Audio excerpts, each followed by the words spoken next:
एक छोटे से गांव कासीपुर में रघुनाथ नाम का एक किसान रहता था। कासीपुर गांव दूर दूर तक फैले खेतों और बागों के लिए प्रसिद्ध था। जमींदारों और सेठों का बोलबाला था, जबकि मेहनतकश किसान उनकी दया पर निर्भर हो चले थे। रघुनाथ की पहचान एक ईमानदार और मेहनती व्यक्ति में गिनती होती थी। उसे दिन भर खेत में पसीना बहाने के बाद भी पेट भर रोटी की गारंटी नहीं थी। अपनी बेटी गंगा, पत्नी पार्वती, अपने परिवार का खर्च रघुनाथ ही उठाता था। सालों से गांव में एक ही सेठ का राज चलता आ रहा था, भैरव सिंह। वह गांव का सबसे बड़ा महाजन, दबंग और जमीनों के मालिकों में से एक था। जिस पर उसकी नजर टिक जाती तो उसे हासिल करने का वह हर संभव प्रयास करता, चाहे वह जमीन हो, धन हो या किसी के घर की इज्जत। लोगों के मन में उसका डर बैठा हुआ था, इसलिए वह खुलकर अत्याचार करता और अपनी मनमानी चलाता था। गांव के बुजुर्गों का कहना था कि कभी कासीपुर खुशहाल था, लेकिन भैरव सिंह के अत्याचारों के कारण लोग पलायन करने लगे। बहुतों ने अपनी जमीनें बेच दी और जो बचे वे साहूकारी कर्ज तले दबे हुए थे।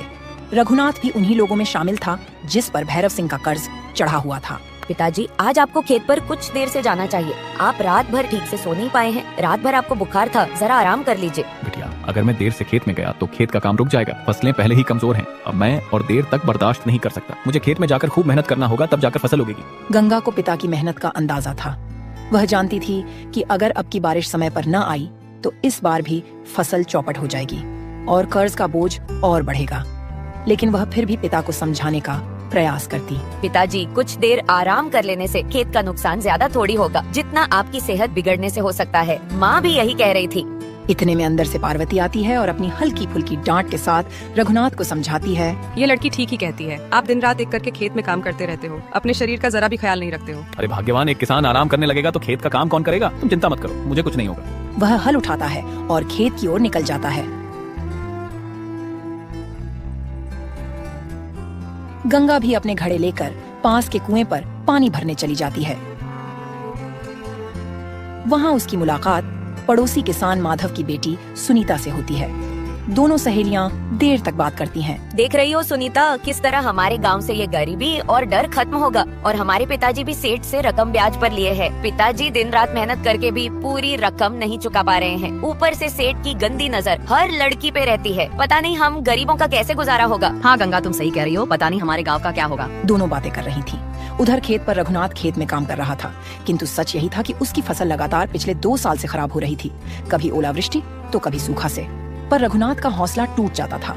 उसे यकीन था कि कड़ी मेहनत और ईश्वर की दया से एक दिन उसका भी अच्छा समय आएगा। सेठ भैरव सिंह का बड़ा सा हवेली नुमा घर गांव के ठीक मध्य में स्थित था। किसी को सहज ही अंदर जाने की इजाजत न थी। बाहर चारों ओर उसके लठैत तैनात रहते थे। गांव का जो भी आदमी वहां उधार या किसी फरियाद के लिए जाता तो वह बिना डर के अंदर पैर नहीं रख पाता था। उसकी दबंगई से मानो सबकी हालत खराब रहती थी। जमीनों पर जबरन कब्जा करने, ऊंची सूद पर कर्ज देने और खूबसूरत औरतों को परेशान करने के उसके कुख्यात किस्से आम थे। लेकिन गांव वाले मजबूरी के चलते सब सहते थे। कल्लू, वो रघुनाथ वाला खेत कैसा चल रहा है? सुना है कि इस बार भी फसल डगमगा रही है। जी सेठ जी, बारिश नहीं होने के कारण फसल सूखती जा रही है। रघुनाथ हमसे बीज के लिए कर्ज लिया था, पर वह अभी तक नहीं चुका पाए। बहुत जल्द वह कर्ज लेने आपके पास दौड़ा आएगा। चलो अच्छा है, जितना दबाव बढ़ेगा उतनी जल्दी वह अपनी जमीन मेरे नाम करने को मजबूर हो जाएगा। फिर अगले दिन भैरव सिंह कल्लू के साथ खेतों में जाता है जायजा लेने। तभी रघुनाथ की बेटी रघुनाथ को दोपहर का खाना देने जा रही थी। तभी भैरव सिंह की नजर गंगा पर पड़ी तो वह कल्लू से पूछता है, अरे कालू, यह रघुनाथ की बेटी तो दिन पे दिन खूबसूरत होती जा रही है। लगता है कुछ करना पड़ेगा। हाँ मालिक, रघुनाथ की बेटी की चर्चे पूरे गाँव में हो रही है। बड़ी सुंदर, गोरी चिट्टी, सीधी सादी लड़की है। भैरव सिंह की आंखों में गंदी लालच की लहर दौड़ जाती है। वह मन ही मन सोचने लगता है, रघुनाथ की बेटी को मैं किसी भी कीमत पर पाना चाहता हूँ। यह गरीबी में पड़ी लड़की अपने सौंदर्य से मेरे घर को रोशन कर देगी और रघुनाथ विरोध करने की हिम्मत भी नहीं करेगा। कर्ज का दाव चलाकर उसे झुका दूंगा। सेठ भैरव सिंह की ये गंदी सोच उसके भीतर दबी आग की तरह धधक रही थी। गांव वाले इस सच से अनजान नहीं थे कि सेठ कभी भी किसी गरीब की बेटी पर नजर डाल सकता है। लोग मन ही मन डरते थे, पर उनमें खुलकर विरोध करने की हिम्मत किसी में न थी। कुछ दिन बीतते हैं और एक दिन गंगा अपने सहेली के साथ पानी लेने के लिए जा रही होती है। उसी बीच सेठ भैरव सिंह अपने लठैत के साथ गांव में आया। उसके आते ही कई लोग डर गए और एक तरह की खामोशी छा गई। भैरव सिंह अपनी गंदी नजर से देखते हुए गंगा से बोलता है, अरे गंगा, तुम कहाँ जा रही हो? तुम्हें पानी की इतनी दिक्कत है कि तुम पानी लेने कुएं के पास जा रही हो। इतनी परेशानी मुझे देखा नहीं जा रहा है। सेठ जी, इस गांव में पानी की बहुत दिक्कत है, इसीलिए पानी लाना जरूरी है। लेकिन मेरी घर की बहू बेटियां तो कुआं से पानी नहीं लेने जाती। मेरे घर मिनरल वाटर की मशीन लगी है। गंगा, तुम बहुत भोली हो। मुझे तो तुम्हें ही अपने घर की बहू बनाना है। मैं तो तुम्हें ही अपनी पत्नी बनाऊंगा। कितने दिन से तुम मेरी नजर में गड़ी हो। अगर मेरी घर की बहू बनोगी तो राज करोगी राज। इतना कहकर वह अपनी लाल आंखों से उसे घूरता है, मानो कोई शिकार देख रहा हो। गंगा सहम जाती है। आसपास के लोग भी ये वाक्य सुन लेते हैं। कुछ का तो खून खौल उठता है, पर सेठ से उलझने की हिम्मत किसी में नहीं थी।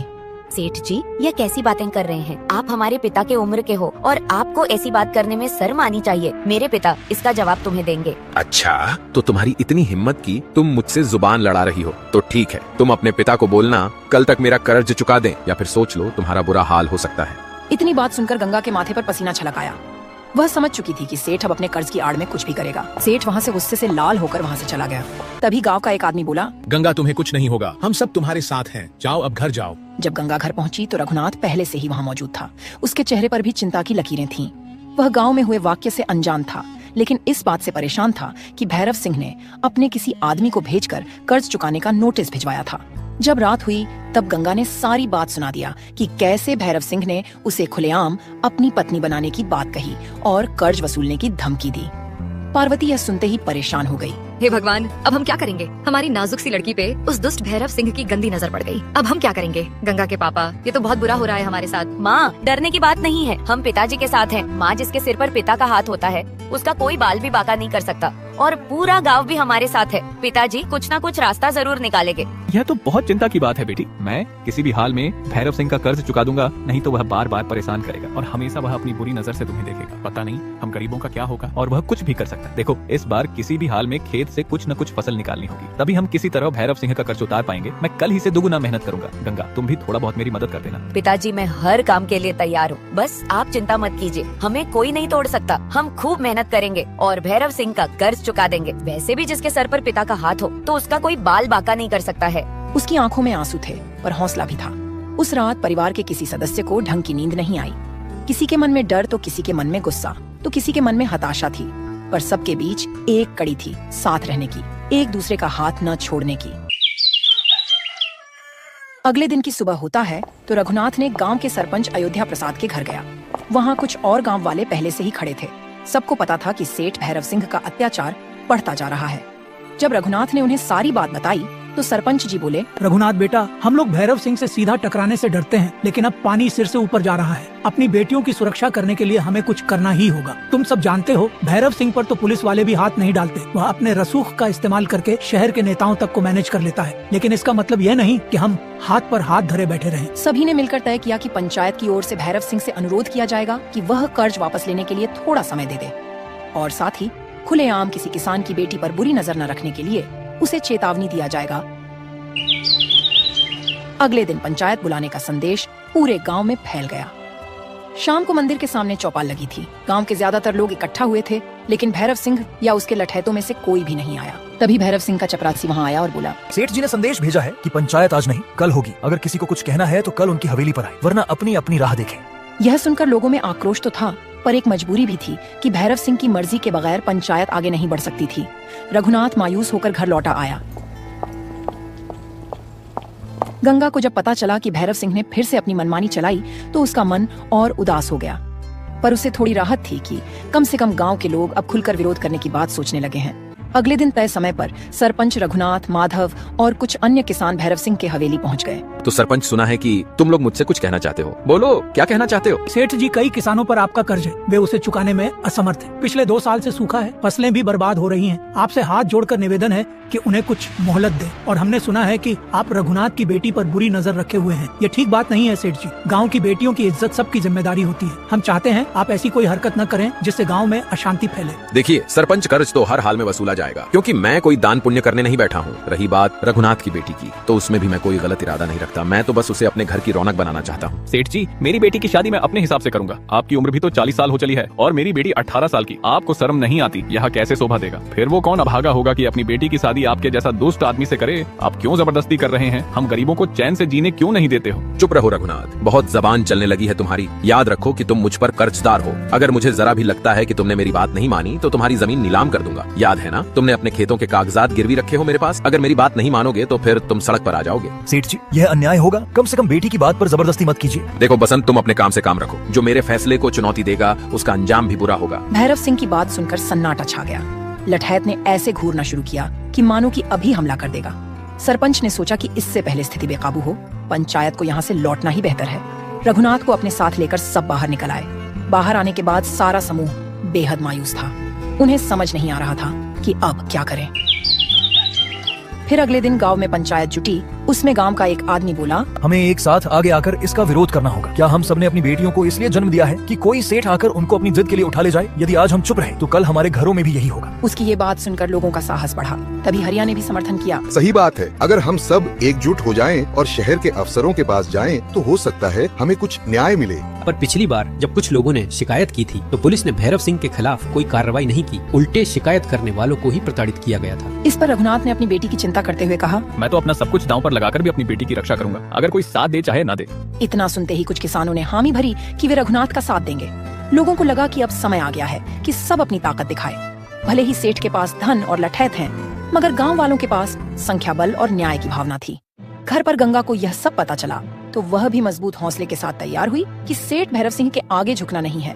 कुछ दिन बीतते हैं। रघुनाथ पहले की तरह दिन रात खेतों में जुटा रहा। वह सेठ की धमकियों के बावजूद मेहनत नहीं छोड़ता। इस बीच सेठ भैरव सिंह अपने तरीकों से रघुनाथ और गांव वालों को डराने में लगा रहा। कभी उसके लठैत रात में किसी किसान के खेत में आग लगा देते तो कभी किसी के घर चोरी हो जाती। गांव के लोगों के मन में दहशत फैल जाती। वे समझते कि यह सब भैरव सिंह करा रहा है। एक दिन अचानक गांव में एक नौजवान आया। अच्छी कद काठी, चेहरे पर तेज और हाथ में छोटा सा झोला लिए।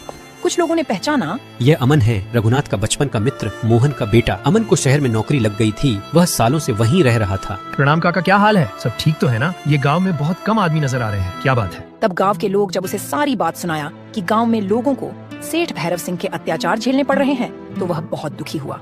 वह सबसे पहले रघुनाथ के घर गया। रघुनाथ और पार्वती उसे देखकर भावुक हो गए। गंगा ने उसे पहले कभी देखा नहीं था क्योंकि वह बहुत छोटी थी जब अमन गांव छोड़ गया था। अमन ने आते ही कहा, चाचा, मैंने शहर में कुछ साथियों के साथ मिलकर एक संस्था बनाई है जो ग्रामीण क्षेत्रों में अन्याय और शोषण के खिलाफ आवाज उठाती है। आप मुझे सब कुछ विस्तार से बताइए। रघुनाथ को थोड़ी सी आशा की किरण दिखाई।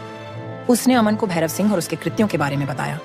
अमन ने आश्वासन दिया, चाचा आप चिंता मत कीजिए, जब सब लोग मिलकर आवाज उठाएंगे तभी बदलाव आएगा, मैं आपके साथ हूँ। फिर उसके बाद अमन गांव वालों से लगातार मिलता रहा, उन्हें समझाता रहा। डरने से कुछ नहीं होगा। अगर सब एकजुट होकर पुलिस अधीक्षक या जिला कलेक्टर से मिले और अपनी शिकायत दर्ज करवाएं तो कुछ रास्ता निकल सकता है। पहले तो लोग हिचकिचाए, फिर धीरे धीरे 3-4 किसान तैयार हो गए। सभी ने मिलकर एक आवेदन तैयार किया जिसमें स्पष्ट लिखा गया कि भैरव सिंह जबरन किसानों की जमीन हड़पना चाहता है, कर्ज की आड़ में अत्याचार करता है और गाँव की बेटियों पर बुरी नजर रखता है। कुछ महिलाएं भी इसमें अपने हस्ताक्षर करने को तैयार हुईं, जिनके परिवार भैरव सिंह के डर से गांव छोड़कर जा चुके थे या प्रताड़ित हो रहे थे। रघुनाथ और अमन इस आवेदन को लेकर जिला मुख्यालय गए। वहां उन्हें एसडीएम, उप जिलाधिकारी से मिलने का वक्त लिया। तब एसडीएम थोड़ा गंभीर हुए। उन्होंने रघुनाथ की स्थिति पर तरस भी दिखाया और एक टीम भेजने का वादा किया जो गाँव में जाँच करेगी। इधर गाँव में खबर फैल गई कि रघुनाथ और अमन सीधे अफसर से मिलकर लौटे हैं। इस बात की खबर सेठ भैरव सिंह को भी मिल चुकी थी और वह अंदर ही अंदर उबल रहा था। यह गांव वाले इस तरह नहीं मानेंगे, इन्हें तो सबक सिखाना ही होगा। कल्लू, तुम उस रघुनाथ को सबक सिखा दो और उसकी बेटी को मेरे पास जबरदस्ती लेकर आओ। अब तो उसके साथ जबरदस्ती ही करनी होगी। वह सोचने लगा कि अब उसे कोई ऐसा कदम उठाना होगा जिससे गांव फिर से उसकी मुट्ठी में आ जाए। उसी शाम रघुनाथ अपने खेतों को देखकर लौट रहा था। सूरज ढल चुका था और अंधेरा गहराने लगा था। रास्ता सुनसान था। तभी 2 लठैतों ने उसे घेर लिया। उन्होंने रघुनाथ को जमीन पर गिरा दिया, लात घूंसों से मारा और बोले, अब जाएगा अफसर के पास शिकायत करने, अब भुगतो। रघुनाथ चीखता रहा मगर किसी ने उसकी आवाज नहीं सुनी। वह जमीन पर लहूलुहान हो गया। इसके बाद वे लोग उसे वहीं बुरी हालत में छोड़कर भाग गए। कुछ देर बाद गांव का एक आदमी उधर से गुजरा जिसने रघुनाथ को देखा और उसे उठाकर घर लाए। डॉक्टर को बुलाया गया जिसने बताया कि हड्डी में फ्रैक्चर है और शरीर के कई हिस्सों में चोटें हैं। रघुनाथ को आराम और इलाज की सख्त जरूरत है। गंगा ने अपनी आंखों में आंसू भरे बोलती हैं, माँ, ये सब सेठ के आदमियों ने किया है। अब मैं चुप नहीं बैठूंगी। अब मैं उस भैरव सिंह को सबक सिखा कर रहूंगी। फिर अगले दिन जब रघुनाथ की पत्नी पानी लेने गई थी, तब भैरव सिंह के लठैत रघुनाथ के घर आए और गंगा को जबरदस्ती उठाकर ले जाने लगे। बेचारा रघुनाथ इतना चोटिल हो गया था कि वह उठ भी नहीं पा रहा था कि अपने बेटी को बचाए। वह चिल्लाता रह गया, बचाओ बचाओ, कोई तो मेरी लड़की को बचाओ। जब यह बात अमन को पता चली तो वह तुरंत पुलिस में रिपोर्ट किया। अब पुलिस भी गांव वालों की बात मानने को मजबूर थे, क्योंकि उच्च अधिकारी की नजर भैरव सिंह पर थी। पुलिस भी मजबूर थी। भैरव सिंह को गिरफ्तार करने को वह तुरंत फिर भैरव सिंह के घर जांच पड़ताल के लिए गए। पुलिस ने भैरव सिंह के घर पर छापामारी की, जहां पर गंगा को बांधकर भैरव सिंह उसके साथ गलत काम करने वाला था। पुलिस ने उसे गिरफ्तार किया और कई जमीनों के फर्जी कागज, लोगों के हस्ताक्षर से संबंधित फर्जी दस्तावेज मिले। सरकारी अफसरों को घूस देने के सबूत भी मिले। इस सब के चलते भैरव सिंह पर मुकदमा दायर हुआ और उसके लठैत भी गिरफ्तार होकर जेल चले गए। कुछ दिन के बाद गांव के लोग सुकून से रहने लगे थे। मोहनपाल नगर में बसंत नाम का एक व्यक्ति रहता था। वो बड़ा मेहनती था। उसका एक बेटा था जिसका नाम सोनू था। सोनू भी अपने पिता की तरह खूब मेहनती था। जब सोनू छोटा था तभी उसकी माँ का देहांत हो गया था। सोनू के पिता ने फैसला किया कि वो दूसरी शादी नहीं करेगा और खुद ही सोनू को पालेगा। दोनों बाप बेटे राजा अशोक के यहाँ नौकरी करते थे। राजा उन्हें रोजाना उनकी मेहनत के बदले उन्हें केवल 2 किलो अनाज देता था। इतने अनाज में बड़ी मुश्किल से दोनों बाप बेटे का गुजारा हो पाता था, इसलिए वो दोनों हमेशा भूखे ही रहते थे। एक दिन सोनू अपने पिता से कहता है, पिताजी हमें राजा की नौकरी छोड़ देनी चाहिए। हमें कुछ और काम करना चाहिए या किसी दूसरे शहर में जाकर नौकरी करनी चाहिए। राजा हमें इतना कम अनाज देता है कि हमारा पेट भी सही से नहीं भर पाता है और हमेशा भूखे ही रहना पड़ता है। भूखे रहने की वजह से हम बहुत कमजोर हो गए हैं। अगर हम खाएंगे नहीं तो हम काम कैसे करेंगे? बेटा, कह तो तुम बिल्कुल सही रहा है। भूखा रहने की वजह से मुझे भी बहुत कमजोरी आ गई है। हमेशा चक्कर से आते रहते हैं। कभी कभी तो मेरी आंखों से दिखना भी बंद हो जाता है। लेकिन बेटा, हम राजा की नौकरी नहीं छोड़ सकते। अगर हम राजा की नौकरी छोड़कर किसी दूसरे शहर में जाकर नौकरी करेंगे तो राजा हमें तलाश करवाकर सूली पर लटका देगा। इसलिए हमारी भलाई इसी में है कि हम चुपचाप राजा की नौकरी करते रहें। अब तू जाकर जंगल से थोड़ी लकड़ी ले आ, मैं खाना पका दूंगा। सोनू अपने पिता के कहने पर जंगल से लकड़ी लाने चला जाता है। तभी बसंत के घर एक गांव की बुढ़िया आती है। वो बसंत से कहती है, बसंत, तूने जिंदगी भर मुसीबत काटी है। अब और अपनी जिंदगी मुसीबत में मत काट। तूने कभी भी चैन से बैठकर 2 रोटी नहीं खा पाया। तेरा बेटा कब का जवान हो गया है। तू उसकी शादी क्यों नहीं कर देता? घर में बहू आ जाएगी तो कम से कम तुम लोगों को खाना तो बनाना नहीं पड़ेगा। तुम थके हारे मजदूरी करके आते हो और फिर भोजन बनाते हो।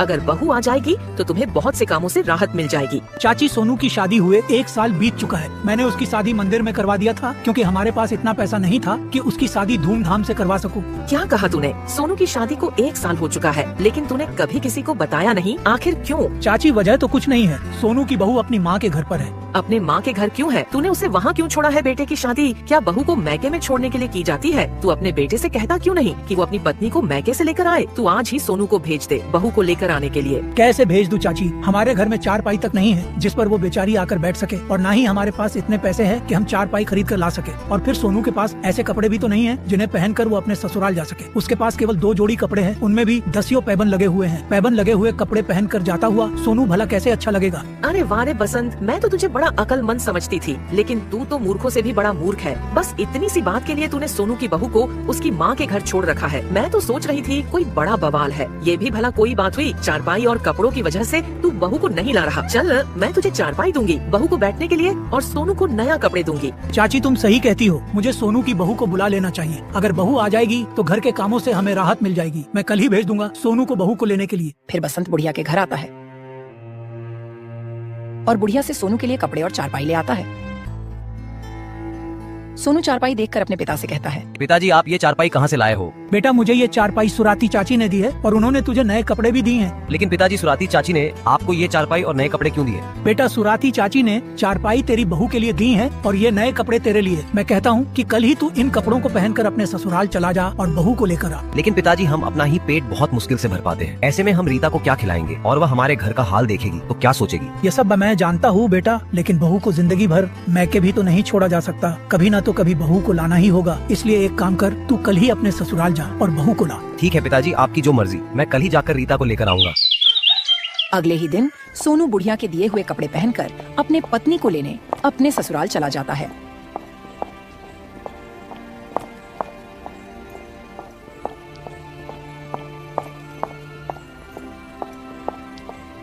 ससुराल में सोनू की खूब मेहमान नवाजी होती है।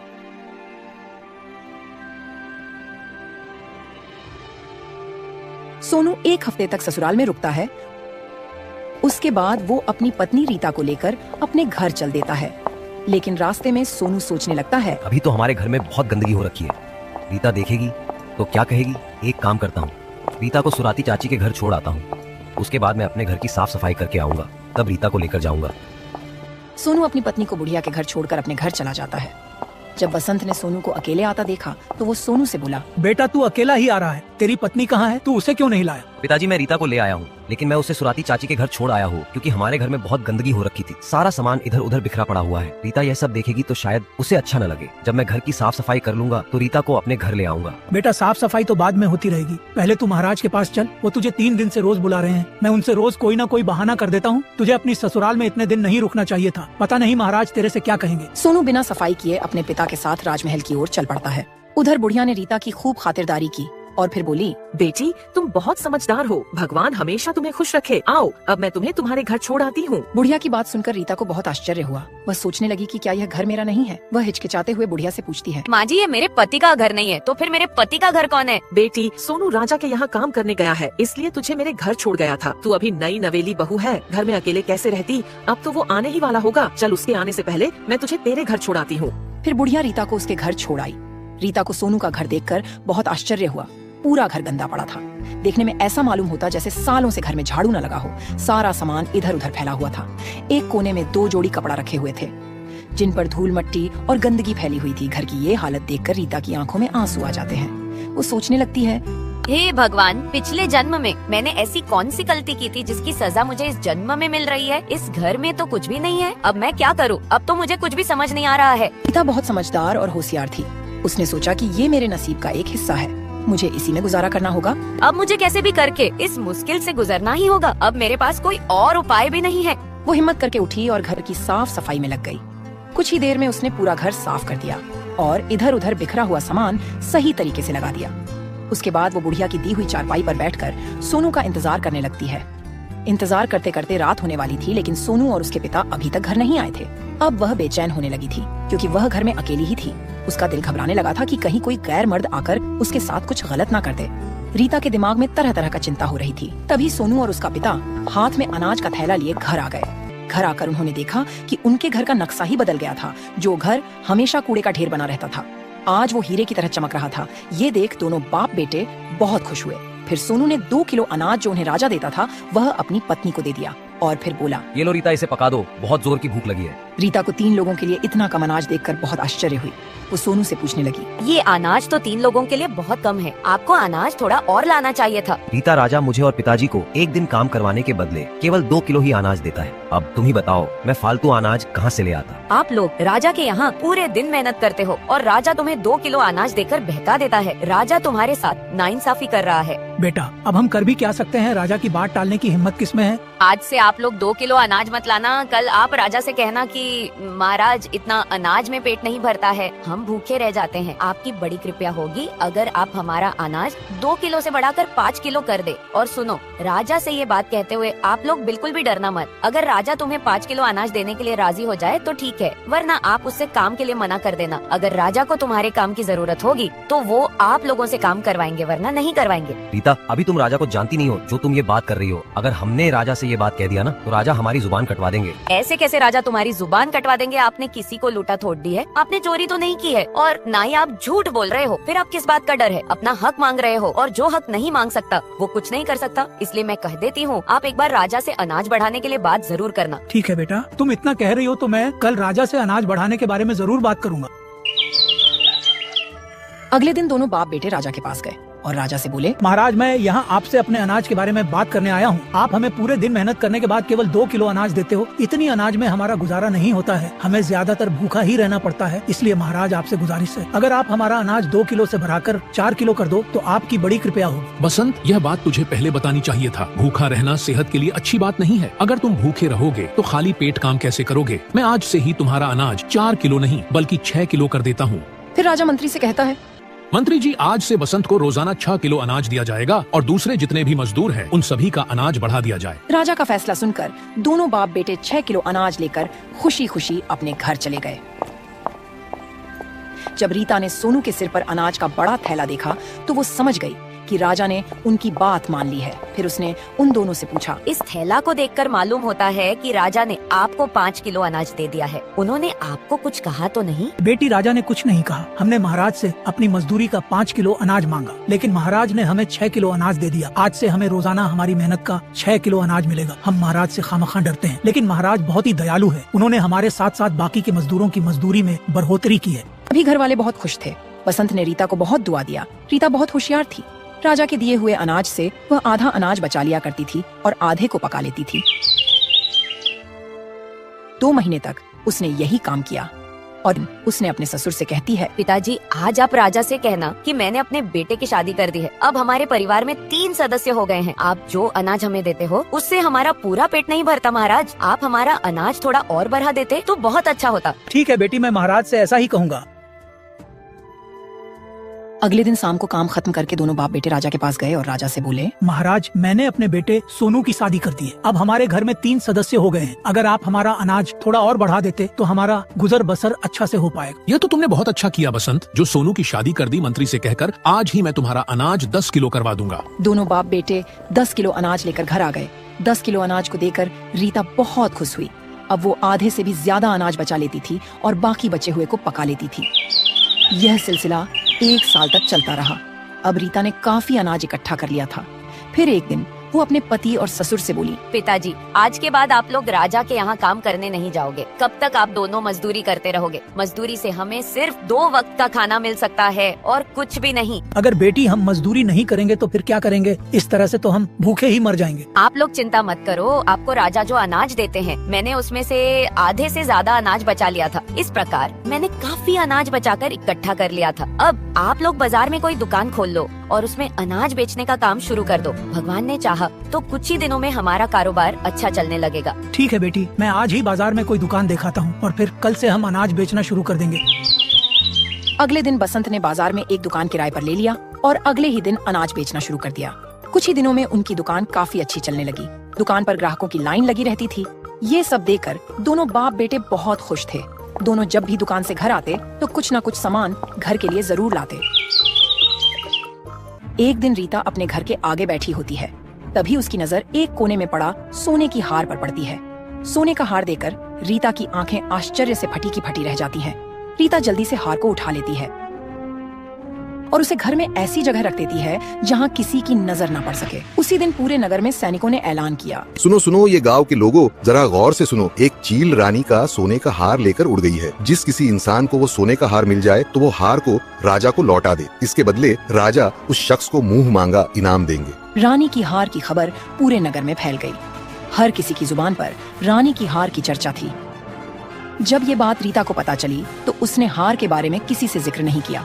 इसलिए राजा को अभी तक रानी का हार नहीं मिला। राजा बहुत परेशान था। वो मंत्री से हार के बारे में पूछा, मंत्री जी, हार के बारे में कुछ पता चला कि नहीं? नहीं महाराज, अभी तक कुछ पता नहीं चला, लेकिन हार की तलाश जारी है। तुम एक काम करो, पूरे नगर में दोबारा ऐलान करवाओ कि अभी तक रानी का हार नहीं मिला। अगर किसी भी नगरवासी को हार के बारे में कुछ भी पता हो तो वो बगैर डरे दरबार में आकर राजा को बताए और जो भी हार लाकर देगा तो उसे मुंह मांगा इनाम दिया जाएगा। मंत्री दोबारा से पूरे नगर में ऐलान करवा देता है। अगले दिन रीता अपने ससुर और पति से कहती है, मैंने सुना है कि रानी का हार चील लेकर उड़ गई है और जो भी उस हार को तलाश करके राजा को देगा तो राजा उसे मुंह मांगा इनाम देंगे। कहीं राजा झूठ तो नहीं बोल रहे हैं? नहीं बहू, महाराज कभी झूठ नहीं बोलते। वो जो भी वादा करते हैं उसे पूरा भी करते हैं। राजा को ज्योतिषियों ने बताया है कि हार किसी के घर के आगे पड़ा हुआ है। पिताजी, ज्योतिषी सही कहते हैं। हार हमारे घर के आगे पड़ा हुआ था। अब रानी का हार मेरे पास है। आप राजा को ये हार ले जाकर दे दो। बसंत रीता से हार लेकर राजा के पास जाता है और राजा को दे देता है। रानी का हार देखकर राजा बहुत खुश हो जाता है। उसके बाद राजा बसंत से कहता है, बसंत, मैं तुमसे बहुत खुश हूँ। शर्त के मुताबिक अब तुम हमसे जो कुछ भी मांगना चाहते हो तो वो मांग लो, हम तुम्हें देने के लिए तैयार हैं। महाराज, मैं आपसे क्या मांग सकता हूँ? आपका हमारे ऊपर पहले से ही बहुत एहसान है। ये तो मैंने अपना कर्तव्य का पालन किया है। बसंत, मैं जानता हूँ तुम बहुत ईमानदार और एक सच्चे इंसान हो, लेकिन तुम्हें कुछ न कुछ तो अवश्य ही मांगना होगा। मैं तुम्हें तुम्हारी ईमानदारी का इनाम देना चाहता हूँ। महाराज, आप इतना कह ही रहे हैं तो मैं पहले अपने घर में राय मशवरा कर लूँ, उसके बाद आपको बताऊंगा। तो ठीक है बसंत, तुम अपने परिवार वालों से बात करके मुझे कल बता देना। उसके बाद बसंत अपने घर चला जाता है। घर आकर वो रीता से बोलता है, बेटी, महाराज मुझे इनाम देना चाहते हैं, लेकिन मैंने उनसे कह दिया कि घर वालों से बात करके बताऊंगा। आपने बहुत अच्छा किया पिताजी। अब आप राजा से कहना कि महाराज, अगर आप मुझे थोड़ी सी जमीन का टुकड़ा दे दो तो उस पर हम खेती करके अपने परिवार का गुजारा सही तरीके से कर सकते हैं। ठीक है बेटी, जैसा तुम कहो मैं महाराज से वैसा ही कह दूंगा। अगले दिन बसंत राजमहल पहुंचकर राजा के सामने खड़ा हो गया। राजा बसंत से बोला, कहो बसंत, परिवार वालों से क्या मशवरा करके आए हो? महाराज, अगर आप मुझे थोड़ी सी जमीन दे दें तो मैं उस पर खेती करके अपने परिवार का गुजारा कर सकता हूँ। फिर मुझे और मेरे बेटे को मजदूरी करने की भी जरूरत नहीं पड़ेगी। ठीक है बसंत, मैं आज ही तुम्हें 5 बीघा का जमीन दिलवा देता हूँ। मेरी दुआ है इस जमीन पर खेती करके तुम खूब फूलों फलों और जीवन में आगे बढ़ो। फिर राजा मंत्री से कहकर बसंत को 5 बीघा का जमीन दिलवा देते हैं। अब बसंत दिन रात खेत में मेहनत करता है और सोनू अनाज की दुकान चलाता है। कुछ ही दिनों में वो बहुत मालदार हो जाते हैं। फिर सोनू एक बहुत शानदार घर खरीद लेता है। अब उनके घर में किसी भी चीज की कमी नहीं होती है।